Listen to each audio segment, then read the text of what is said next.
சிலர் வெற்றியை கனவு காண்பார்கள், சிலர் அந்த கனவுக்காக வாழ்வார்கள். வணக்கம் மக்களே, நான் உங்கள் ஃபன் கவுண்டர். அப்படிப்பட்ட ஒருவர்தான் அஜித் குமார். திரையுலகின் உச்ச நட்சத்திரமாக இருந்தாலும் அவரது இதயத்துக்குள் மிகவும் நெருக்கமானது கார் ரேசிங்.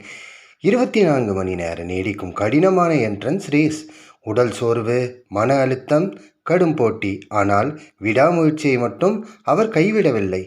ஒவ்வொரு லேப்பிலும் தனது திறமையும் அர்ப்பணிப்பையும் நிரூபித்து இறுதியில் வெற்றி கோட்டை கடந்த அந்த தருணம், அது ஒரு சாதாரண வெற்றி அல்ல, ஒரு கனவு, பல வருட உழைப்பு மற்றும் தன்னம்பிக்கையின் வெற்றி.